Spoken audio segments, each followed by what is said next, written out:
لیکن یہ مشترکہ رائے صرف سانحہ پر مشترکہ ہوتی ہے. ویسے ہم سب گروہی بیانیے کا شکار ہیں. ہمارے سماج میں گروہی بیانیہ ہے اور اس گروہی بیانیہ بہت تکلیف دہ ہے. جب ہم کراچی میں کسی ناانصاف کی بات کریں تو کہا جاتا ہے یہ اتنا نوٹس نہیں لیا جاتا. یہ کہنے لگتے ہیں بعض لوگ کہ بھئی یہ تو ریاست کے خلاف بول رہے ہیں. ٹھیک ہے. پھر جب ہم بلوچستان کے لاپتہ افراد کی بات کرتے ہیں تو پھر کہا جاتا ہے یہ وہاں کچھ ہوا ہوگا تو انہوں نے کیا ہوگا.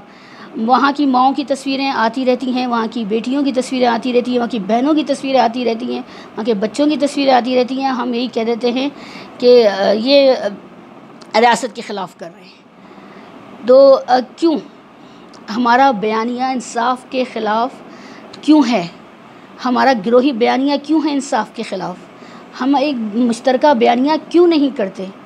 ہم ایک دوسرے کو تکلیف کیوں دیتے ہیں, ایک دوسرے کو غدار کہہ کر, ایک دوسرے کو ایجنٹ کہہ کر؟ اور سب سے زیادہ دکھ مجھے اس وقت ہوتا ہے جب باہر کے جو ملک میں لوگ بیٹھے ہوئے ہیں ہمارے پاکستانی بہن بھائی, وہ جو ہے وہاں سے بیانیہ جو ہے وہ جاری کرتے ہیں کہ یہ لوگ غدار ہیں. کیا آپ دیکھتے نہیں ہیں کہ باہر کے ملک میں کیسا ہو رہا ہے؟ میرے ہسبینڈ تو رہتے ہیں امارات میں ان کے ساتھ نہیں جاتی کیونکہ مجھے کراچی میں رہنا پسند ہے. کل بھی میری ایک یونیورسٹی کی فرینڈ سے بات ہو رہی تھی, وہ ہماری 20 سال پرانی دوستی, میری یونیورسٹی کی فرینڈ ہے. وہ کہتی ہے مطلب آپ چلی جائیں. میں نے کہا میں کیوں جاؤں؟ میں نے کہا مجھے کراچی میں رہنا پسند ہے, میں کیوں وہاں جاؤں بھائی؟ ان کے میرے ہسبینڈ پریشان ہو جاتے ہیں وہ یہ جب سنتے ہیں. وہ میری سہیلی بھی بہت پریشان تھی, کہتی مطلب آپ چلی جائیں. میں نے کہا کیوں؟ ہم اپنے ماں باپ کو چھوڑ کر کیوں جائیں؟ ہم یہاں سیف ہیں, ہم فیل کرتے ہیں. لیکن جب ایسے واقعات ہوتے ہیں اور گروہی بیانات سامنے آتے ہیں تو پھر بڑی تکلیف ہوتی ہے. جب آپ ملک سے باہر بیٹھے ہیں, آپ اپنے دیکھتے ہیں وہاں ریاست کس طرح آپ کو سپورٹ کرتی ہے, تو کس طرح ماں جیسا سلوک کرتی ہے, تو آپ کو دیکھیں کہ آپ کی ریاست سلوک کیسا کر رہی ہے آپ کے شہریوں کے ساتھ.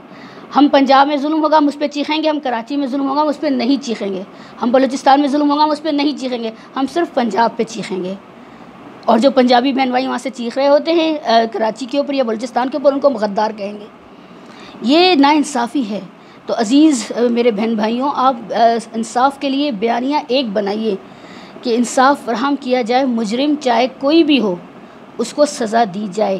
اداروں کی پالیسیوں پہ تنقید کرنے کا یہ ہرگز مطلب نہیں ہے کہ ہم ان سے نفرت کرتے ہیں یا ہم غدار ہیں. ہم تو ان کو ذمہ داری سے کام کرنے کی یہ کہہ رہے ہیں کہ آپ ذمہ داری سے اپنا کام کریں. اور ایک بات اور بھی دماغ میں بٹھائیے, آپ ماشاء اللہ سب پڑھے لکھے لوگ ہیں, باشعور لوگ ہیں, اپنا موقف تو بنائیے.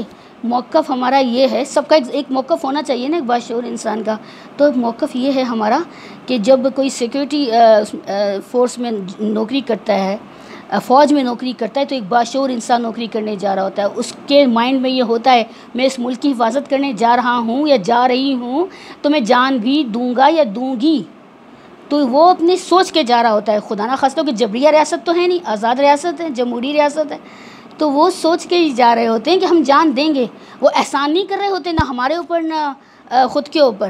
وہ اللہ کی راہ میں بھی اپنی جان دے رہے ہیں, اس ملک کے اوپر دے رہے ہیں جو ان کا فرض ہے, جس کا وہ حلف اٹھاتے ہیں. لیکن اگر کوئی حلف اٹھا رہا ہے تو اس کا فرض ہے کہ وہ ہمارے عوام کی جو ذمہ داری ہے اس کی حفاظت کی وہ پوری کرے. اور جب وہ پوری نہیں کرے گا تو آف کورس ہم تنقید کریں گے, ہمارا موقف ہے, ہم تنقید کریں گے. تو اس تنقید کے اوپر ہمیں یہ نہ کہا جائے, نہ ہمارے دوستوں کو, نہ ہمارے اساتذہ کو, کہ ہماری یونیورسٹی کے اساتذہ کو کہہ دیا جاتا ہے کہ بھئی آپ 40 سال 50 سے لوگ پڑھا رہے ہیں, وہ ایک ٹویٹ کر دیتے ہیں تو آپ ان کے یہاں نیچے 20 سال کا بچہ اس کو گالی دے رہا ہوتا ہے 70 سال کے بزرگ کو کہ آپ غدار ہیں.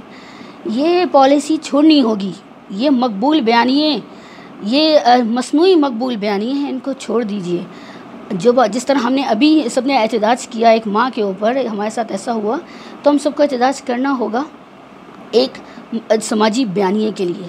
ایک سماجی بیانیہ بنائیے جس میں انصاف کی فراہمی ملک کے چپے چپے میں ایک سی ہو, یکساں ہو, اور مجرم کو سزا یقینی دی جائے. اب یقینی سزا کے اوپر بھی ہمارے 2-4 گروہ بن گئے ہیں. کوئی کہہ رہا ہے کہ پھانسی چڑھا دیں, اور وزیر اعظم صاحب نے بھی کہا جیسے کہ ہم اس کو سزا دیں گے. بالکل دیں سزا, ہم کہتے ہیں یقینی سزا دیں, اور ایسی سزا دیں کہ آئندہ کسی کی جرت نہ ہو ایسا کرنے کی. جب تک قانون پہ عمل درآمد نہیں ہوگا ہم لوگ اسی طرح ناانصافی کا شکار رہیں گے. اور قانون پہ عمل درآمد کیسے ہوگا؟ وہ ادارے کریں گے. اور ادارے کیسے کریں گے؟ جب تک ہم لوگ ایک باشعور لوگ سب مل کر ایک سماجی بیانیہ تشکیل دیں گے, ایک اجتماعی سماجی بیانیہ جو ہم سب کے لیے ہو، جو ہم سب کے لیے فائدہ مند ہو، جو پاکستان کے ہر شہری کے لیے فائدہ مند ہو۔ پاکستان کا شہری چاہے وہ کوئی بھی زبان بولتا ہو، اس کا عقیدہ کوئی بھی ہو، اور اس کا علاقہ کوئی بھی ہو، اس کو انصاف ملنا چاہیے۔ یہ پاکستان کی ریاست کی خوبی تھی جو قائد اعظم نے بتائی تھی، اور ہم اس خوبی پر بدقسمتی سے عمل نہیں کر سکے۔ ہم بس دکھ دیتے ہیں ایک دوسرے کو، یہ غدار، وہ غدار، یہ ایسا، وہ ایسا۔ تو حالانکہ سب لوگ ملک میں بیٹھے ہوئے ٹویٹ کر رہے ہوتے ہیں، تو پھر اس طرح یہ زیب نہیں دیتا ہمیں الزامات لگانا ایک دوسرے کے اوپر۔